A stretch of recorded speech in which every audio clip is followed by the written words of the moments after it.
Hello दोस्तों, welcome. आज हम लोग पढ़ेंगे डाइजेस्टिव सिस्टम। जैसा कि आप लोग जानते हैं कि हमारी बॉडी में कई प्रकार के सिस्टम पाए जाते हैं, जैसे कि nervous system, endocrine system, respiratory system, circulatory system. आज हम लोग पढ़ेंगे डाइजेस्टिव सिस्टम। डाइजेस्टिव सिस्टम हमारे बॉडी का एक बहुत ही इम्पॉर्टेंट सिस्टम है। आप ये समझ लीजिए कि डाइजेस्टिव सिस्टम से ही आप जी रहे हैं, आप चल पा रहे हैं। डाइजेस्टिव सिस्टम से आपको एनर्जी जो है प्रोवाइड होती है। डाइजेस्टिव सिस्टम 11th एनसीईआरटी के 5वें यूनिट का पहला चैप्टर है, जो कि बहुत इंपॉर्टेंट है और बहुत इंटरेस्टिंग भी है। आइए पढ़ते हैं डाइजेस्टिव सिस्टम। हम डाइजेस्टिव सिस्टम को स्टडी करने के लिए डाइजेस्टिव सिस्टम को दो पार्ट में डिवाइड करेंगे। पहला एलिमेंट्री कैनाल, दूसरा एसोसिएटेड डाइजेस्टिव ग्लैंड्स, यानी कि डाइजेस्टिव सिस्टम से जुड़ी हुई कुछ ग्रंथियाँ। एलिमेंट्री कैनाल क्या है? एलिमेंट्री कैनाल के कुछ फीचर्स हैं, जैसे कि आप देख पा रहे हैं। एलिमेंट्री कैनाल क्या है? एलिमेंट्री कैनाल एक मस्कुलर ट्यूब है। ये 9 मीटर लंबी होती है और ये अलग अलग रीजन्स पर स्पेशलाइज्ड होती है, और इसका मेन फंक्शन होता है to help in digestion and absorption. इसका मेन फंक्शन है कि ये फूड को डाइजेस्ट करने में और उसको एब्जॉर्ब करने में हेल्प करे। इसका मेन फंक्शन यही है। आइए पढ़ते हैं पार्ट्स ऑफ एलिमेंट्री कैनाल।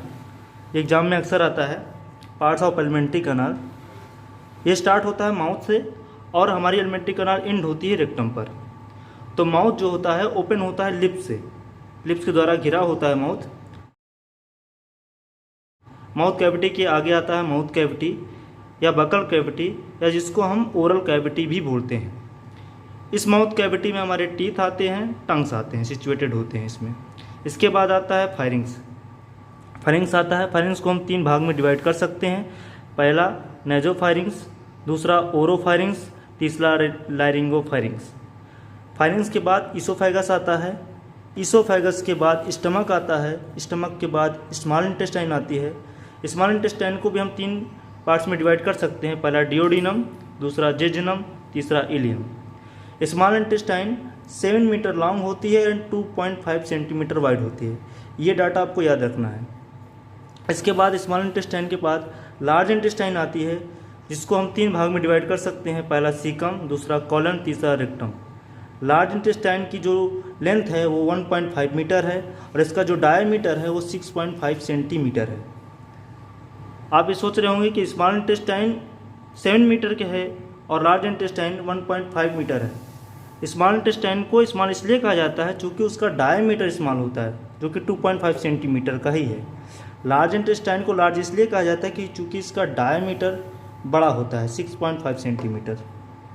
आइए देखते हैं एसोसिएटेड डाइजेस्टिव ग्लैंड कितनी होती हैं। हमारी डाइजेस्टिव सिस्टम से रिलेटेड हमारे बॉडी में डाइजेस्टिव ग्लैंड्स कितनी होती हैं? कुल 3 ग्रंथियाँ होती हैं। पहली सलाइवरी ग्लैंड, दूसरी लीवर, तीसरी पैनक्रियाज।